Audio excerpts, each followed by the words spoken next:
Dear children, good evening. How are you? Very good, very good.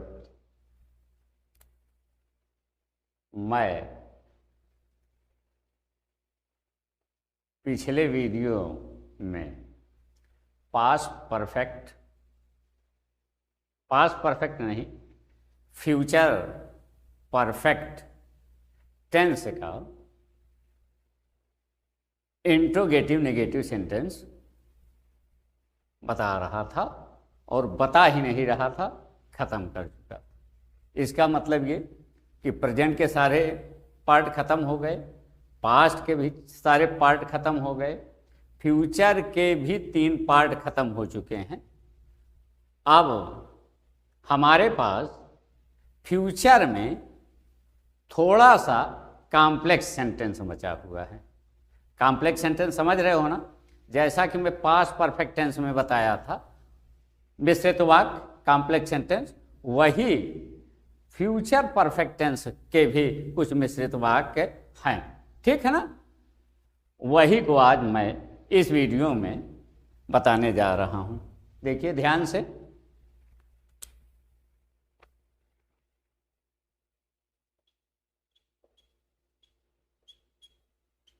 Future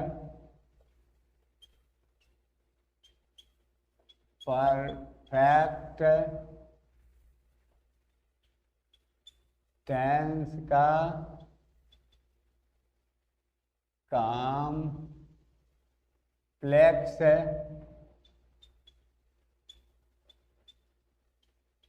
sentence. Future perfect tense का ये complex sentence है। Future perfect tense की पहचान तो सबको मालूम है। चुका होगा, चुकी होगी, चुके होंगे, लिया होगा, गया होगा, यागा, आगा, ईगी, एगे, ये तो सबको मालूम ही है ना? कि नहीं मालूम है? मालूम है, सबको मालूम है, क्योंकि बहुत बार लिखाया जा चुका है, बहुत बार बताया जा चुका है। ठीक, अब हम इसका कॉम्प्लेक्स सेंटेंस पढ़ रहे हैं और कॉम्प्लेक्स में भी अफर्मेटिव, कॉम्प्लेक्स में भी AFFIRMATIVE,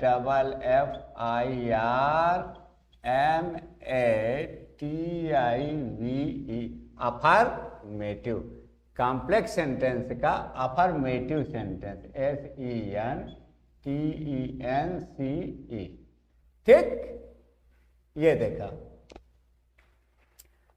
तो फ्यूचर परफेक्ट टेंस की पहचान तो मालूम ही है। जरूरत होगी तो मैं यहां पे फिर लिख दूंगा। कॉम्प्लेक्स सेंटेंस, इसका मतलब मिश्रित वाक्य। यही चीज मैं पास्ट परफेक्ट टेंस में बता रहा था, मिश्रित वाक्य, कि जो वाक्य देखने में एक वाक्य लगे लेकिन वास्तविक 2 वाक्य रहते हैं। वास्तविक 2 वाक्य रहते हैं। तो देखने और वास्तविकता में तो अंतर होता है ना। जहां पर 2 वाक्य होंगे, इसका मतलब कि वहां पे 2 काम होगा। फिर मिश्रित है तो इसका मतलब कोई चीज मिला हुआ है, और 2 वाक्य होंगे तो निश्चित रूप से 2 काम होंगे। और देखने में एक लगता है, देखने में जरूर एक लगता है। अगर 2 काम हो रहे हैं तो इसका मतलब फिर वो केवल देखने में ही एक है, एक्चुअल में वो एक नहीं है 2। ठीक है ना? तो यदि एक्चुअल में 2 हैं तो वो किस तरह के वाक्य हैं या उसका अनुवाद हम कैसे बनाएंगे, यही यहां पे हमको देखना है। ठीक, जब मैं पास्ट परफेक्ट टेंस पढ़ा रहा था तो वहां पे पूर्व या पहले शब्द की बात किया था ना, और एक शब्द की बात किया था बाद या पश्चात, दोनों की बात किया था ना। हाँ, तो इधर देखिए, मैं मुख्य बातें यहां पे लिख देता हूं। सबसे पहले पूर्व या पहले, इसकी अंग्रेजी होती है बिफोर, और दूसरा शब्द है बाद या पश्चात, इसकी अंग्रेजी होती है आफ्टर।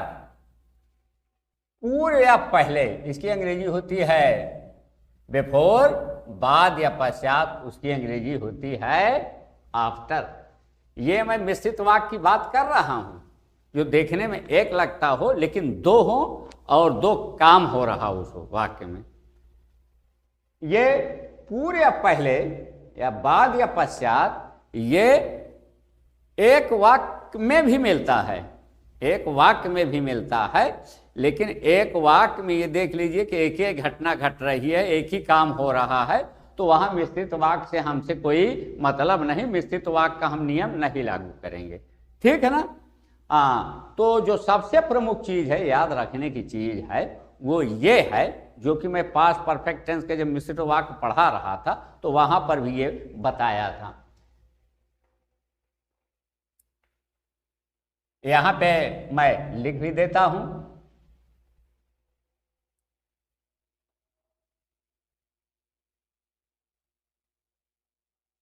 जिस वाक्य में कार्य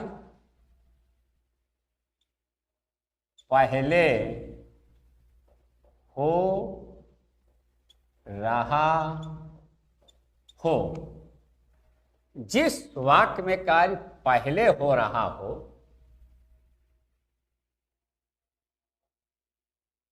उसका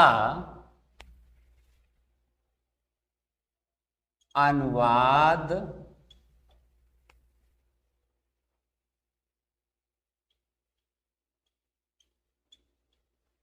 future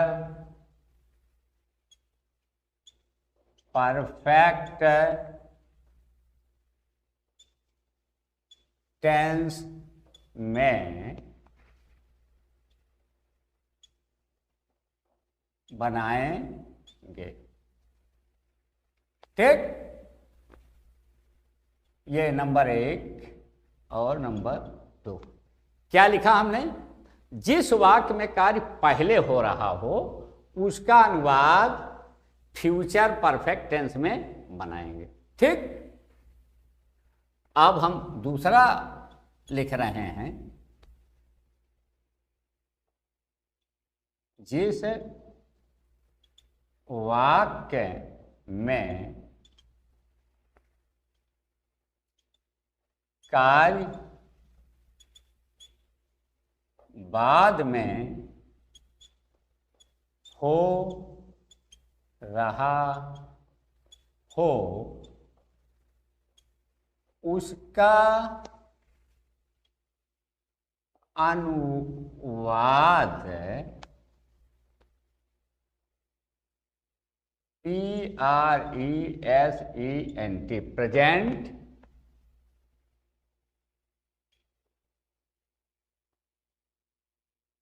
indefinite TEN indefinite tense में बनाएंगे। ये मैं future perfect tense complex sentence की बात कर रहा हूं।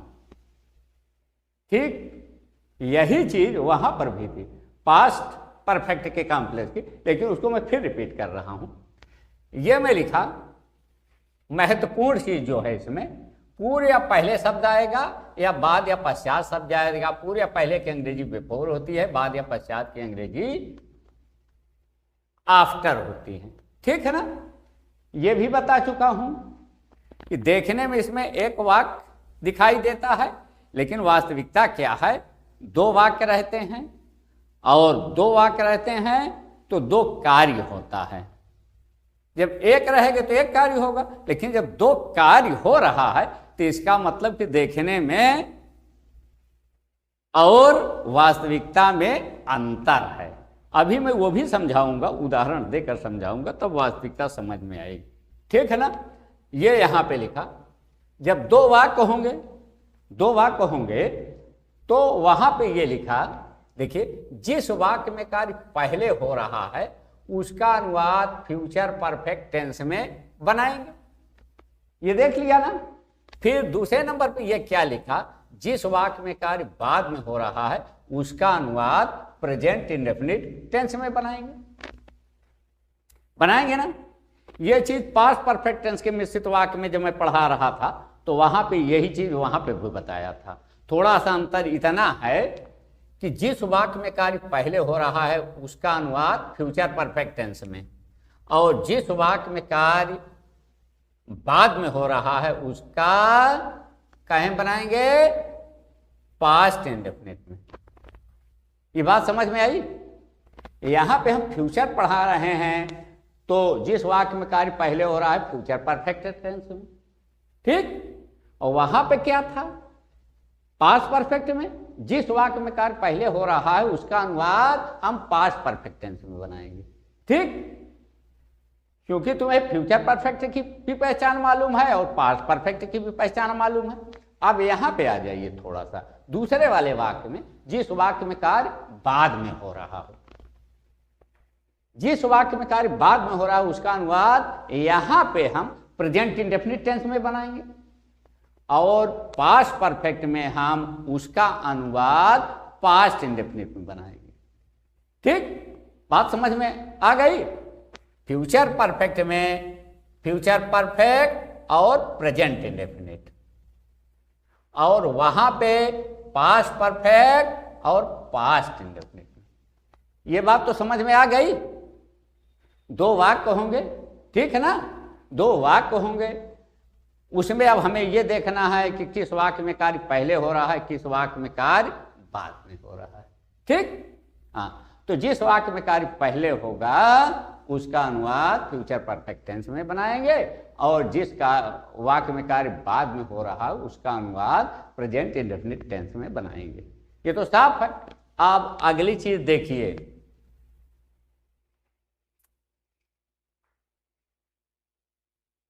यहां पे अब हम लिख देते हैं, वो बात हो गई। जहां पर हिंदी वाक्य में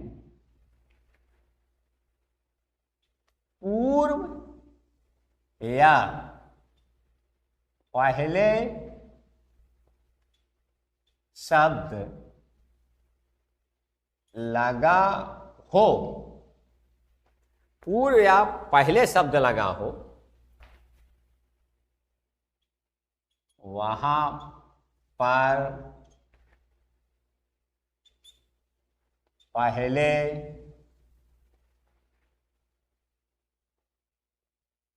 समाप्त हुए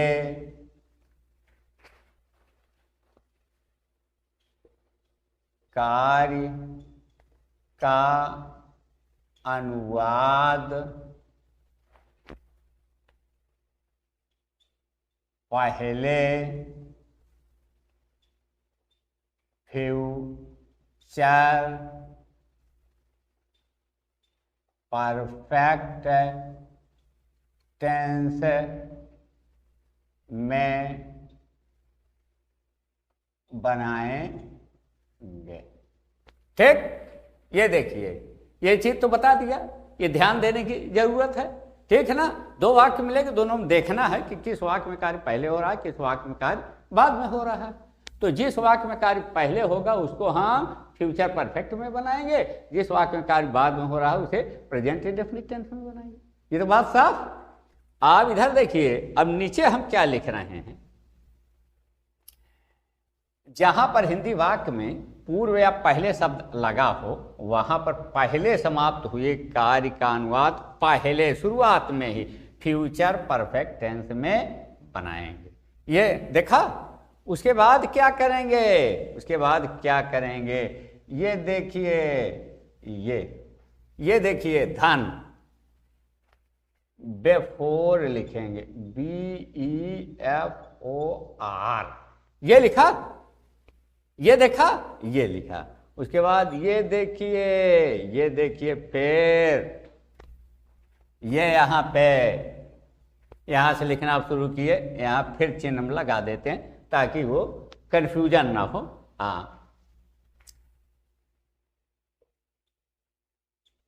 बाद में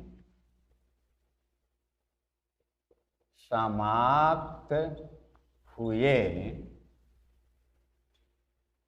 कार्य का अनुवाद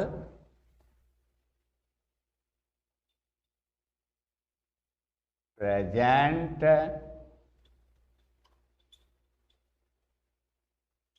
इंडेफिनिट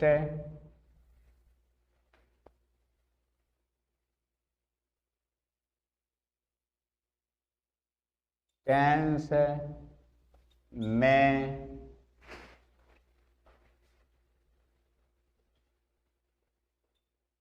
बनाएंगे। ठीक, ये बात साफ हो गई। जहां पर हिंदी वाक्य, पहले ये देखिए, ये लिखा, क्योंकि फ्यूचर परफेक्ट टेंस की पहचान मालूम है, इसलिए मैं पहचान बार बार लिखना उचित नहीं समझा। ठीक है ना, ये पूर्व या पहले, बाद या पश्चात, ये दोनों की अंग्रेजी लिखा। अब यहाँ पे मुख्य बिंदु ये लिखा, जिस वाक्य में कार्य पहले हो रहा है उसका अनुवाद फ्यूचर परफेक्ट टेंस में बनाएंगे, और जिस वाक्य में कार्य बाद में हो रहा है उसका अनुवाद प्रेजेंट इंडेफिनिट टेंस में बनाएंगे। ठीक है, ये बात तो साफ है ना। अब नीचे आ जाइए, हम महत्वपूर्ण चीज और क्या लिखा, जहां पर हिंदी वाक्य में पूर्व या पहले शब्द लगा हो, ये देखिए दोनों की अंग्रेजी बेफोरे होती है, पहले शब्द लगा हो, वहां पर पहले समाप्त हुए कार्य का अनुवाद पहले फ्यूचर परफेक्ट टेंस में बनाएंगे, ये लिखा ना। हाँ, उसके बाद ये देखिए प्लस जोड़ेंगे क्या, बिफोर लिखेंगे, यही पूर्व या पहले आए बिफोर लिखेंगे। उसके बाद बिफोर लिखने के बाद क्या करेंगे, बाद में समाप्त हुए कार्य का अनुवाद प्रेजेंट इंडेफिनिट टेंस में बनाएंगे। ठीक, कहीं दिक्कत हो तो बताओ कि यहां पे दिक्कत हो रही है। अब हम सोच रहे हैं कि एक एग्जाम्पल दे दें। ठीक है, वो एग्जाम्पल देखिए,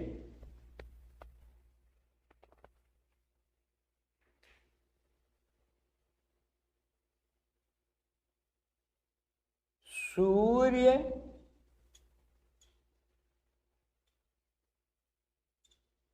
डूबने से पहले वे घर पहुंच चुके होंगे। ठीक, सूर्य डूबने से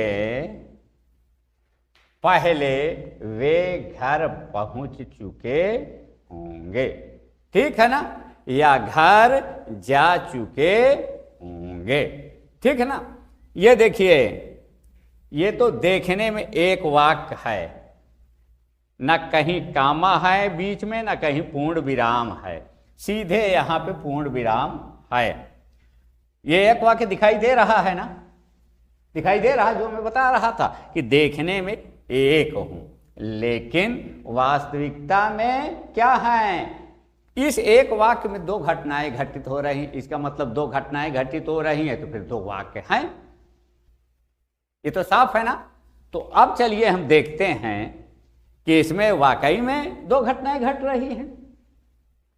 सबसे पहले हमको देखना क्या है ऐसे वाक्यों में, कि पूर्व या पहले शब्द आया है कि बाद या पश्चात, इस पे अब चले जाइए मिश्रित वाक्य में।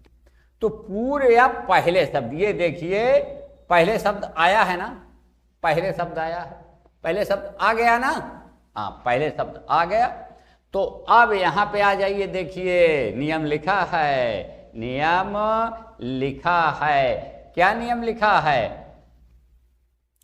यहां पे जहां पर हिंदी वाक्य में पूर्व या पहले शब्द आया हो, पहले शब्द आया भी है, वहां पर पहले समाप्त हुए कार्य का अनुवाद पहले फ्यूचर परफेक्ट टेंस में बना। अब यहां पहले शब्द आ गया। अब यहां पे देखना है कि किसमें काम पहले समाप्त हो रहा। सूर्य डूबने से पहले, इसका मतलब सूर्य डूबा नहीं, वे घर पहुंच चुके होंगे। चुके होंगे फ्यूचर परफेक्ट, ये तो साफ है ना। तो इसका मतलब उनका घर पहुंचना पहले हो रहा है। सूर्य डूबा नहीं, अभी नहीं डूबा ना, वे घर पहुंच चुके होंगे। तो यहां पे ये काम पहले हो रहा है कि नहीं, कि कहीं कोई दिक्कत हो रही है? यहां पे देखिए, सूर्य डूबने से पहले, इसका मतलब डूबने से पहले अभी लालिमा दिखाई दे रही है, डूबा हुआ नहीं है, और वे घर पहुंच चुके होंगे। ठीक है ना, और वे घर पहुंच चुके होंगे। ठीक, तो उनका घर पहुंचना ये पहले हो रहा है। तो यहाँ पे पूर्व या पहले शब्द आया, तो पहले समाप्त हुए कार्य का अनुवाद हम पहले बनाएंगे। काहे में बनाएंगे? फ्यूचर परफेक्ट टेंस में बनाएंगे। और फ्यूचर परफेक्ट टेंस का अनुवाद बनाने का नियम क्या है? कर्ता धन, शैल हैव या विल हैव, धन क्रिया का तीसरा रूप, धन कर्म, धन अन, यही है ना। हाँ, तो आइए अब इसका अनुवाद हम पहले बना देते हैं। देखिए, दे, यहां पे देखिए न आई है न वी है, दे है। इसका मतलब लगेगा वेल। दे विल हैव, कर्ता हो गया, शैल हैव या विल हो गया। अब क्रिया का तीसरा रूप, क्रिया का तीसरा रूप पहुंचना। ठीक है ना, पहुंचना। पहुंचना की अंग्रेजी होती है, चाहे जाना समझ लीजिए, चाहे पहुंचना। वे जा चुके होंगे या पहुंच चुके होंगे, जो तुम्हारे दिमाग में आ जाए दोनों सही है। ठीक है ना, जो तुम्हारे समझ में आ जाए वो सही है। तो they will have reached, REACHED, अगर रीच होता है, रीच का तीसरा रूप रीच्ड, यहां पर रीच तुम्हें नहीं आता पहुंचने की, गो लिख दीजिए, और गो का तीसरा रूप गान लिख दीजिए, वो भी सही है। Reached, they will have reached home. Home, ये देखिए पहले समाप्त हुए कार्य का अनुवाद हमने पहले बना दिया कि नहीं बना दिया? वे घर पहुंच चुके होंगे। ठीक है ना, सूरज डूबने से पहले।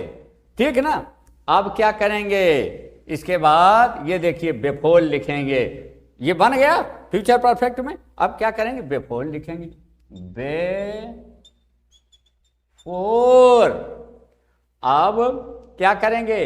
बाद में समाप्त हुए कार्य का अनुवाद प्रेजेंट इंडेफिनिट टेंस में बनाएंगे। बाद में क्या हो रहा है? सूरज का डूबना, सूरज का डूबना, सूरज का डूबना हो रहा है बाद में ना, वो पहले पहुंच गए, पहुंचे के बाद सूरज डूबा था। तो सूरज का डूबना, इसको काहे में बनाएंगे? प्रेजेंट इंडेफिनिट टेंस में। और प्रेजेंट इंडेफिनिट टेंस का अनुवाद बनाने के नियम क्या है? कर्ता धन क्रिया, धन कर्म, धन अन्न, यही तो है ना। हाँ, तो आइए लिखिए, सूरज का डूबना before the sun, before the sun. और डूबने की अंग्रेजी होती है सेट, SET। ठीक है ना, लेकिन सूरज अकेला है, अन्न भी है, तो इसलिए इसके क्रिया में एस जोड़ देते। ये देखिए, कहीं दिक्कत हुई? जिसको दिक्कत हुई हो वो बता दे। कहीं दिक्कत हुई? नहीं दिक्कत हुई ना। यही चीज तुम्हें पास्ट परफेक्ट टेंस के मिश्रित वाक्य में बता रहा था। कि जहां पर पूर्व या पहले शब्द लगा हो वहां पे पहले समाप्त हुए कार्य का अनुवाद पहले बनाएंगे, पास्ट परफेक्ट टेंस में बनाएंगे, और बाद में समाप्त हुए कार्य का अनुवाद बाद में बनाएंगे, पास्ट इंडेफिनिट में बनाएंगे। लेकिन यहां पे फ्यूचर परफेक्ट और प्रेजेंट इंडेफिनिट का तालमेल है। ठीक, ये देखिए सब कुछ लिख दिया हूं। अब ये मैं मेट रहा हूं, यहां पे फिर अब दूसरा लिख देता हूं। ये एग्जाम्पल दिया, कहीं कोई दिक्कत?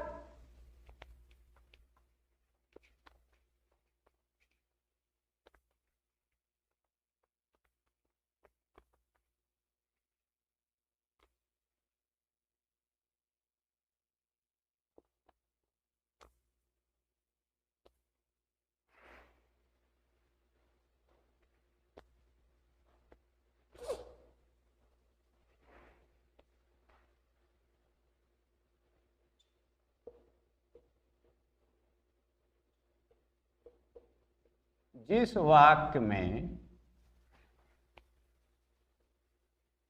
बाद या पश्चात शब्द आया हो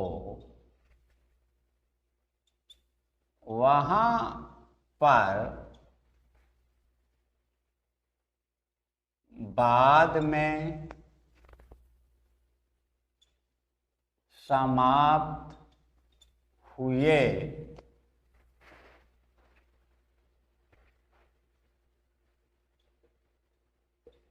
कार्य का अनुवाद पहले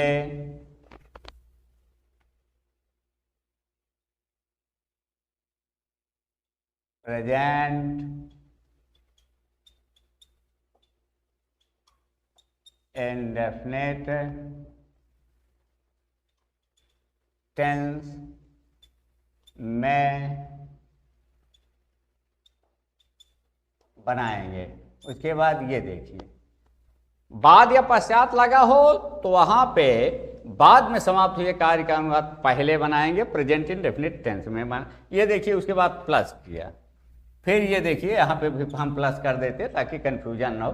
उसके बाद या पश्चात की अंग्रेजी लिखेंगे आफ्टर, फिर ये प्लस किया।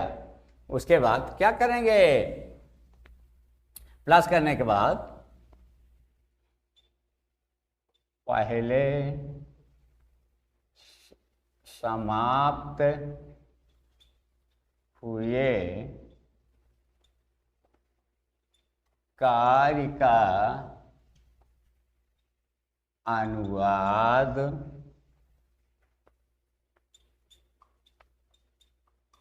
फ्यूचर परफेक्ट में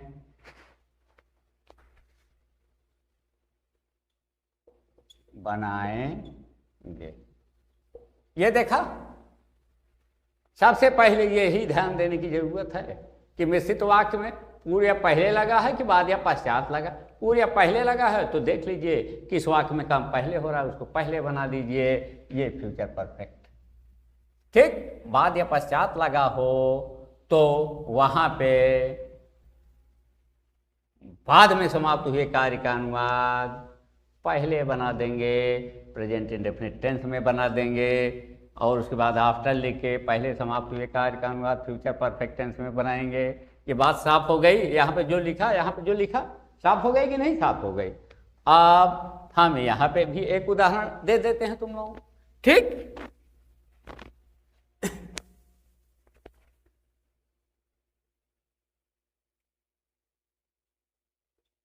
मेरे स्कूल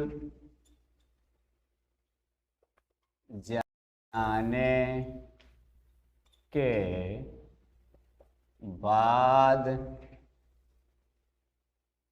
घंटी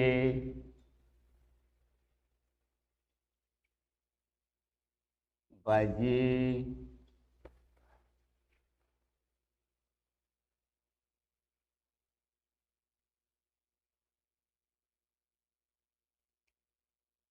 बजी होगी। ठीक है ना। ये देखिए, मेरे स्कूल जाने के बाद घंटी बजी ई होगी। ठीक है ना, ई होगी। चुका होगा चुकी होगी, चुके होंगे, लिया होगा गया होगा, यागा आगा ईगी, बजी होगी। ठीक है ना। हाँ, तो फ्यूचर परफेक्ट टेंस है। ठीक है ना।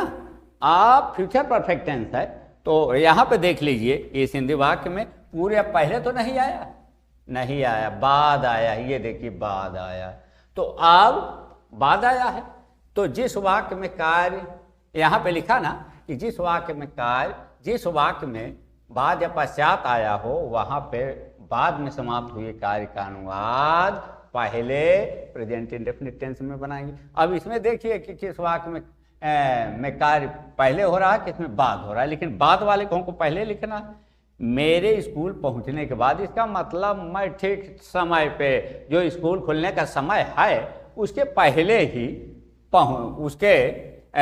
मैं पहुंच गया, उसके बाद घंटी बजी। तो बाद में घंटी का बजना होता है, इसे हम बनाएंगे काहे में, बाद में घंटी बज रही ना, मैं स्कूल पहुंच गया उसके बाद बजी ना, तो बाद में तो ये हो रहा है ना। हाँ, तो उसका हम अनुवाद पहले बनाएंगे काहे, प्रेजेंट इंडेफिनिट टेंस में। The bell, BELL। ठीक है ना। अब बेल रिंग्स, करता हो धन क्रिया। ठीक है ना। द बेल रिंग्स, आप क्या लिखेंगे, आफ्टर, AFTER, आफ्टर। अब इसका अनुवाद बाद में बनाएंगे फ्यूचर परफेक्ट टेंस। मेरे स्कूल पहुंचने, मेरे का मतलब माई नहीं, मैं स्कूल पहुंचने का मैं शब्द है। ठीक है ना। कर्ता क्या स्थान, तो वही कर्ता I shall have gone to school. The bell rings after I shall have gone to school. कहां दिक्कत, कोई दिक्कत, कोई दिक्कत नहीं ना। अब कोई दिक्कत नहीं है, तो सब का अनुवाद तो हम पहले ही बनाए हैं, खूब बताए भी हैं ना। हाँ, अब यहाँ पे हम एक प्रमुख चीज आप लोगों को बताना चाहते हैं कि तो हम अफर्मेटिव बता रहे हैं, इसका नेगेटिव, इंट्रोगेटिव और इंट्रोगेटिव नेगेटिव। ठीक है ना। नेगेटिव, इंट्रोगेटिव और इंट्रोगेटिव नेगेटिव सब पहले वाले वाक्य में ही बनेगा, जिसका अनुवाद हम पहले बनाएंगे, चाहे वो बाद वाला हो चाहे पूर्व वाला हो। जिसका अनुवाद हम पहले बनाएंगे उसी में हम निगेटिव का प्रयोग करेंगे, उसी में इंट्रोगेटिव का प्रयोग करेंगे और उसी में इंट्रोगेटिव निगेटिव का हम प्रयोग करेंगे। बाद वाले वाक्य में हम ना निगेटिव लगाएंगे, ना इंट्रोगेटिव लगाएंगे, ना इंट्रोगेटिव निगेटिव लगाएंगे। ये बात साफ हो गई। जब पास्ट परफेक्ट टेंस पढ़ा रहा था तो सबका एग्जाम्पल देकर मैं बार बार यही चीज बता रहा था। ठीक, कि कहीं दिक्कत, चलिए बहुत अच्छी बात, नहीं दिक्कत तो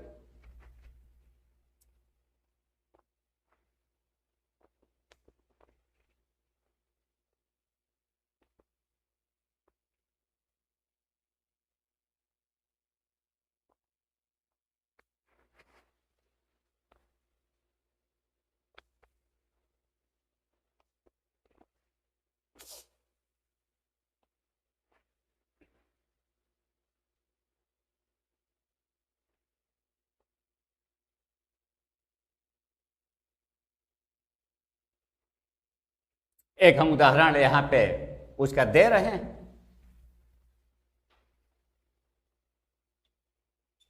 अध्यापक के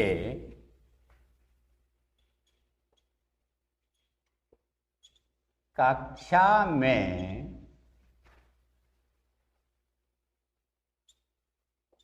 प्रवेश करने से पहले, प्रवेश करने से पहले कितने छात्र भाग गए होंगे।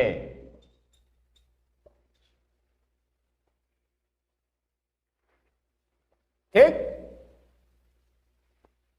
अध्यापक के कक्षा में प्रवेश करने से पहले कितने छात्र भाग गए होंगे। ठीक है ना, ये देखिए, गए होंगे। ठीक, कितने, इसका मतलब ये फ्यूचर परफेक्ट टेंस का इंट्रोगेटिव है। इंट्रोगेटिव है ना, इंट्रोगेटिव। और यहां पे जब इंट्रोगेटिव है तू तो पहचान लिया। अब देखिए, ये देखिए यहां पे पूर्व शब्द आया है ना, ये देखिए पूर्व शब्द आया है ना। हाँ, तो अब हमको ये देखना है कि किस वाक्य में कार्य पहले हो रहा है, किस वाक्य में कार्य बाद में हो रहा है। ठीक, अध्यापक के कक्षा में प्रवेश करने से पहले कितने छात्र भाग गए थे, इसका मतलब जैसे ही घंटी बजी, जैसे गुरुजी का ऑफिस से चलना हुआ क्लास में, वैसे ही कुछ छात्र भाग गए थे। तो इसका मतलब ये काम पहले हो रहा है, पहले लगा भी है। पहले लगा है तो पहले समाप्त हुए कार्य का अनुवाद हम पहले बनाएंगे। और ये बताया कि जो वाक्य का, जिस वाक्य का अनुवाद पहले बनाएंगे उसी में हम निगेटिव, इंट्रोगेटिव और इंट्रोगेटिव निगेटिव का प्रयोग करेंगे। ठीक है ना, तो ये देखिए, ये पहले हो रहा है कितने छात्र भाग गए। ठीक है ना, अभी अध्यापक के कक्षा में प्रवेश करने से पहले, प्रवेश नहीं किया, पहले ही भाग गए, वो काम पहले हो रहा है ना। तो चलिए हम लिखते हैं, कितने की अंग्रेजी होती है हाउ, और चूंकि गिने जा सकते हैं छात्र इसलिए many. How many students, how many students. ठीक है ना, will have run। ठीक है ना, how many students will have run away. ठीक, ये हो गया। अब बिफोर, पहले है लगा ना, before the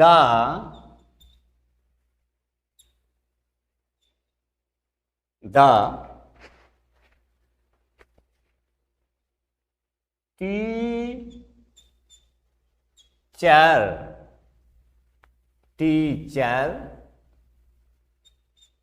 INTERS enters in the class। ठीक, ये देखिए, जो हम बताना चाहते थे कि जो अनुवाद, जिस वाक्य का अनुवाद हम पहले बनाएंगे, चाहे पहले वाला हो चाहे बाद वाला हो, उसी में निगेटिव का प्रयोग करेंगे, उसी में इंट्रोगेटिव का प्रयोग करेंगे, उसी में इंट्रोगेटिव निगेटिव का प्रयोग करेंगे, जैसा तुम्हारा वाक्य रहेगा। अगर ये निगेटिव का होता तो निगेटिव का नियम लागू होता, इंट्रोगेटिव का होता तो इंट्रोगेटिव का नियम लागू होता, इंट्रोगेटिव निगेटिव का होता तो इंट्रोगेटिव निगेटिव का नियम लागू होता। चूंकि इंट्रोगेटिव का था तो इंट्रोगेटिव का नियम लागू हुआ। ठीक है ना, और इंट्रोगेटिव में हमें अफर्मेटिव निगेटिव, इंट्रोगेटिव निगेटिव का सब बताया है कि कैसे होगा, अनुवाद बनाने के नियम क्या है, पहचान क्या है। यही चीज चूंकि पूर्व पहले लगा, यही चीज बाद होता तो बाद में समाप्त हुए कार्य का अनुवाद हम पहले बनाते और उसी में निगेटिव इंट्रोगेटिव और इंट्रोगेटिव निगेटिव का प्रयोग हम करते। ठीक, कोई दिक्कत तो नहीं अब निगेटिव इंट्रोगेटिव और इंट्रोगेटिव निगेटिव समझने की, क्योंकि पास्ट परफेक्ट टेंस में भी इसको हम बताया था मिश्रित वाक्य, और यहाँ पे भी हम बता रहे हैं। ठीक है ना। यहाँ पे थोड़ा सा हमारी इच्छा है कि लिख ही दें कुछ।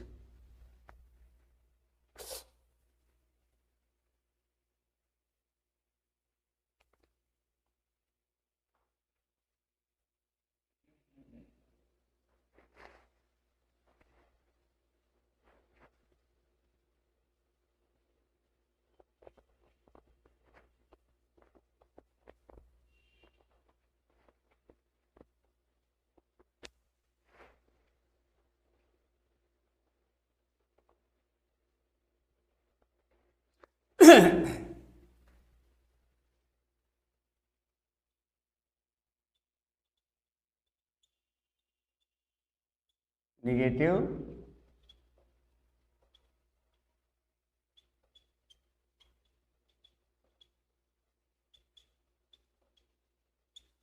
इंट्रोगेटिव और प्लस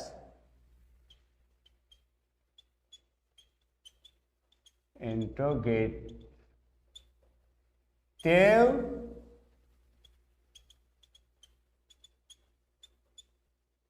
निगेटिव।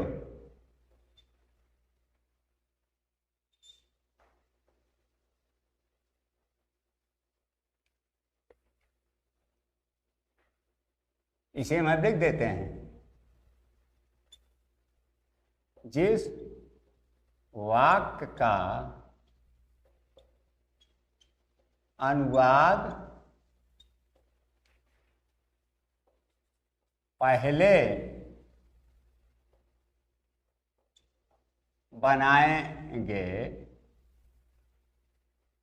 बनाएंगे उसी में निगेटिव इंट्रोगेटिव और इंट्रोगेटिव का प्रयोग करेंगे।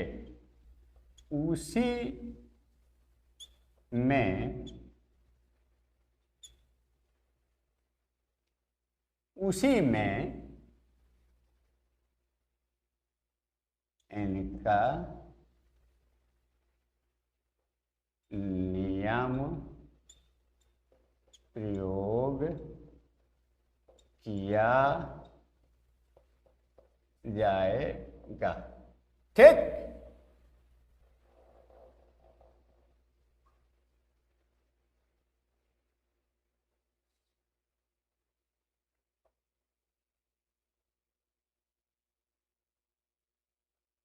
प्रयोग किया जाएगा। कहीं दिक्कत? और वो एग्जाम्पल हम देके बताए ही थे, नीचे वाला एग्जाम्पल। ठीक, कहीं कोई दिक्कत हो तो बता दीजिए। ठीक, धन्यवाद।